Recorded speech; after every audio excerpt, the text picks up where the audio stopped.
there? Are we back? I'm back. All right.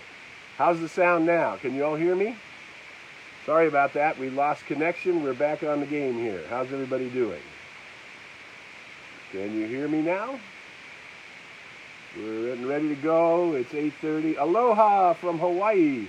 Can you hear me okay? How's the sound doing? Are we doing better? Everybody good? There we go. Now we're back in the game. Sorry about that, everybody. But now it's 8:31, so let's roll with Coffee with Casper. Good morning on November 17th. Let's everybody take a deep breath. Let that breath flow up into your heart center. And just for a moment, relax. And let's know that we are all here together in the one, as the one, with the one. My sound has static in the back. Last week, too. I know that. I wonder why that is. I don't know why. Anyway, but you can hear me, so we will keep on going, and I'll work with my tech people on fixing the sound this week. So good morning to you. Welcome, welcome. So here we are. We're not quite on the other side. And what we realize is, is that the other side is not maybe even what we thought was the other side, right? That wonderful song we've been talking about by Kenny Chesney, the sailor that goes into a storm and saw the life pass before his eyes, and he came out the other side of the hurricane on the other side. That's where the other side got its name. And what we thought, at least a lot of us here in the United States thought, was that the other side was going to be the other side of the election. And what we have seen with the promise of with the presence of COVID is that the COVID the wave has gone up again, and it appears it's changing our attention again, that the other side maybe was not simply the U.S. elections, but the other side is the other side of this disease, and the other side will be in a new forward spiral. When we come out the other side and things return to normal, it will be a different kind of normal, yes? A different kind of being together. And what's happening right now in the world, is the world is waking up to the unity of all life. There's one planet, one people, one source, one energy, one life. I posted about 10 years ago on Facebook. I just posted it a few days ago. It came up again as a shared memory, how Facebook's algorithm is bringing those. And the shared memory was that every subatomic particle, every wave, every atom, every molecule, everything in the universe is connected. Everything is connected, and therefore everything is interrelated. And so what the other side is going to look from, all the way from Sri Lanka, nice to see you this morning. What we're looking at as the other side is a humanity waking up to this unity of all life. What I wrote 10 years ago about everything being interrelated and interconnected is just as true today as it was 10 years ago. That's the nice thing about truth principles. Truth principles remain true no matter what decade or century or millennium it is. It's our understanding of the truth that changes. And now that humanity is in this shift of modes, understanding the coexistence of the two kinds of science, Newtonian science and quantum science, one which is speaking of the interrelatedness of all things, and the other which seems to measure separateness. And both are true, but they're true at the level at which they are happening. The greater truth is that consciousness creates experience. Consciousness is born by everything we have ever done, said, thought, or felt. And though that is not only in this lifetime, but in any lifetime, all lifetimes, in the eternality of life. The I am that I am is eternal. The I am that you are is eternal. We have said that many times from the Tibetan Book of the Dead. We come from the light, we put on a coat of skids, and we will return to the light. So the sum total of our consciousness creates the consciousness we're living in now. The good news is that every one of us, every human being on the planet, regardless of race, color, creed, origin, ways of being. It doesn't matter. Gender makes no difference at all. Every human being on the planet is directly connected and plugged into the one. And every human being's thoughts, feelings, words, emotions, attitudes creates consciousness. And consciousness is personal. You are creating your own consciousness. And we are creating consciousness together, you and I.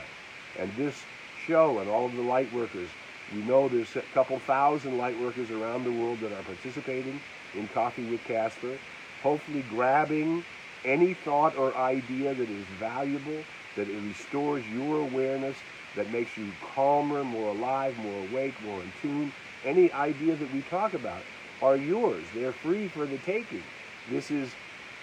But if you don't take them, if you don't put them in and use them, they won't do any good. So here's what came to me. Good morning from Arizona. Nice to see you this morning. Here's what came to me.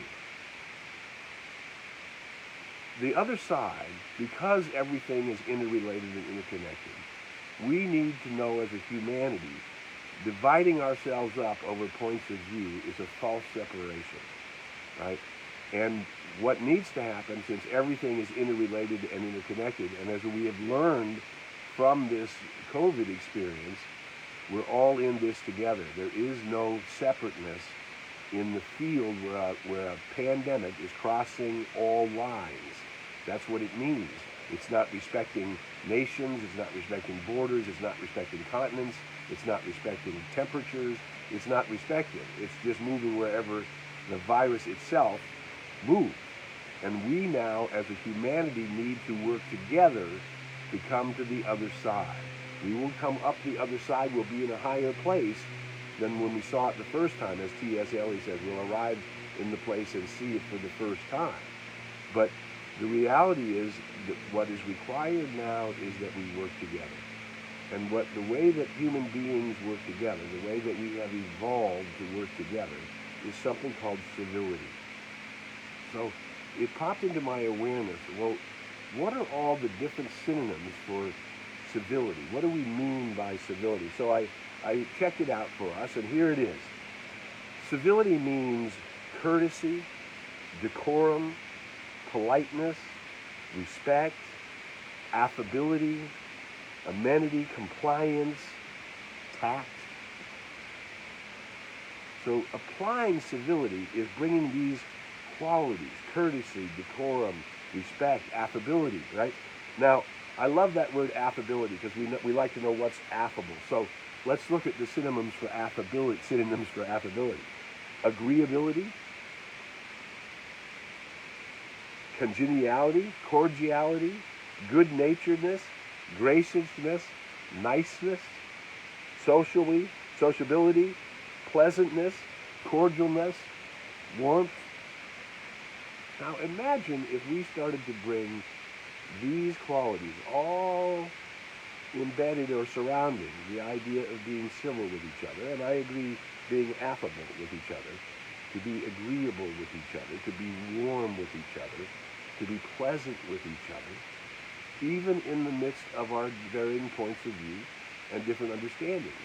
One planet, one people, one truth, one love, belonging to all people. Now, the good news is that all the billions of people on the planet, each one already ordained by God, each one already plugged in to the infinite, each one already participating in the law of the circle, meaning whatever I'm putting out is coming back. Whatever it is I'm believing is returning to me. The law of the circle, whatever it is my attitudes are, they are returning to me, yes? So everyone's involved in the law of the circle, and a lot of people don't realize that they're the ones creating the circle of wherever they are that keeps repeating itself, because it's not, you and I are not designed to stay in one place. Everything in the universe is moving, always. So we're not designed to stay in one place, and nor are we designed to stay in one state of consciousness. So the more we uplift ourselves, the more we participate with the vibrations of the words like congeniality and warmth and good-naturedness and respect and politeness and decorum and courtesy. The more we participate in those energies, honoring and allowing love to exist between us regardless what our thought forms are on any subject. Doesn't matter what the subject is. If you and I disagree on a certain subject, that doesn't mean we're not born in the same field. It doesn't mean that your good isn't my good. It doesn't mean that we're not interrelated and interconnected. It just means that we don't agree on that subject. So what is the higher level? How can we move past that subject and return to a safer and higher ground? And this is what civility is all about. Because if we practice civility, it will move us toward affability. So civility, you can look at those two words. What we see in the word civility is courtesy, decorum, politeness, compliance, propriety. Those are the ways to be civil. And then when we realize that affable is part of that, we then bring in these other qualities: agreeableness, congeniality, cordiality, friendliness, graciousness, pleasantness, warmth, niceness. If we begin to function with each other, regardless of what our points of view are on any given subject are, with civility, it will move us toward cordiality, it will move us toward affability, and affability has these other qualities in it, this warmth and kindness and caring. You know, when the Dalai Lama, after all of these years serving in the role of as the Dalai Lama is different than the gentleman. The Dalai Lama is a state of consciousness, and that person assumes that role. Yes, much like the Pope in the church. It's not about the personality, it's about that role and what that role is. And when you ask the Dalai Lama, now here he is, a Tibetan Buddhist, in fact the head of the Tibetan Buddhist philosophy, and what does he say his religion is? He says, my religion is kindness. My religion is kindness. I think my religion needs to be affability, right? I need to be affable, which means not only am I kind, I have these other qualities. I have agreeableness and congeniality and cordiality and geniality and niceness and pleasantness and sociability and warmth and cordiality. I mean, just to hear those words, we're already more interested in hanging out there, yes? And that's why human beings need each other. We need the undercurrent of love. In the midst of this, these many months that we've had limited ability to be in public and with people, we find, and each one of us has found, or hopefully we are finding a way that we are living in the light, calling forth the light of greater awareness into our experience all the time, and bringing this light of greater awareness into our relationship. And behind that light of greater awareness is always love. So we have chosen in this time to find whoever the people are in our lives. They're the people that we at the subconscious level, at the level of heart, have said, I love you. Therefore, we are vibrating together, and we are together even as the world goes through this experience to come out the other side. Remember, and when we say the other side, we're spiraling up, right? You feel like looks like it's the same, but it will not be the same. You'll be at a higher level. So pick whatever it is that you like to do in social life. If it was going to church, and those moments when you could sing and praise the Most High with others together, maybe that was your great joy in being social. Maybe you like going to a football game, a live football game. Imagine here in Los Angeles, we have a $5 billion stadium, and souls have not been able to go share in it together. So, or the theater. We love Broadway. And what about you?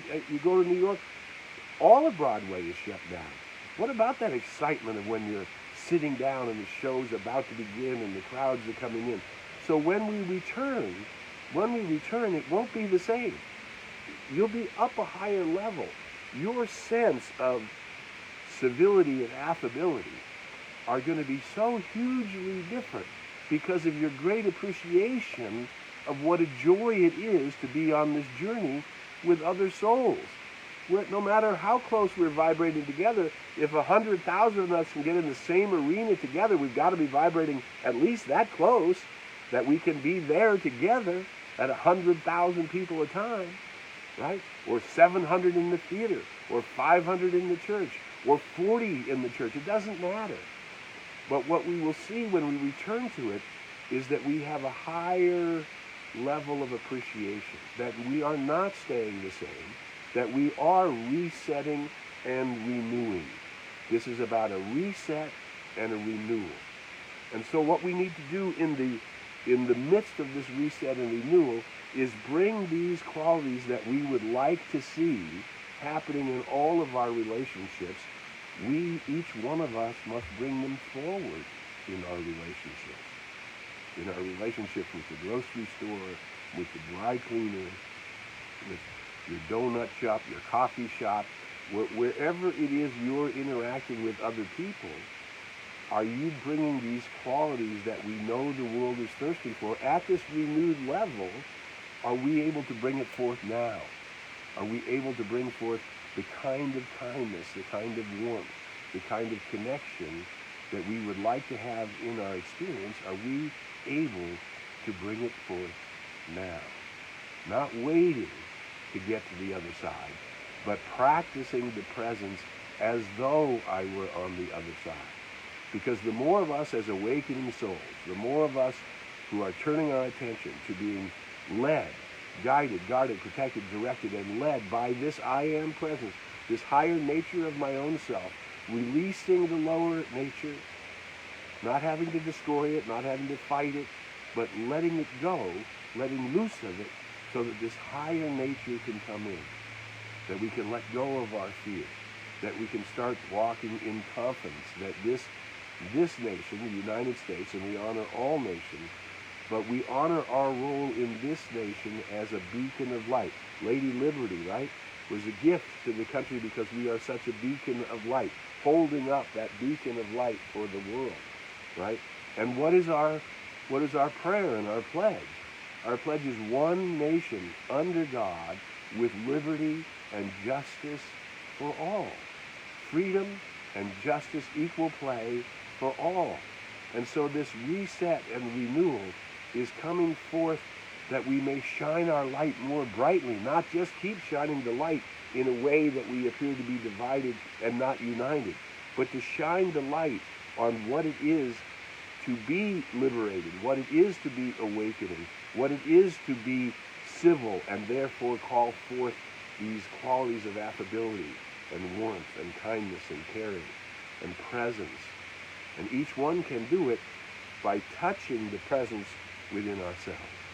We must touch the presence within ourselves and then share that warmth and that kindness with everybody who touches the arena of our experience. Each one of us has the right to be a place, to be the light, to be the awareness, to be the place where civility, which is the most necessary thing right now, everywhere in the world, with everyone, in any country, in every relationship, in any language, this civility needs to be called forth. We need to call forth the civility and work together to bring forth a united nation standing for life and liberty and justice for all. That's our intent. That's what the Fourth Hour is planted as a sacred idea. And you and I are the hands and feet of this sacred idea right now. Now is the time for us to know divine right action prevails, love is a supreme quality, and we are not simply renewing, we are resetting.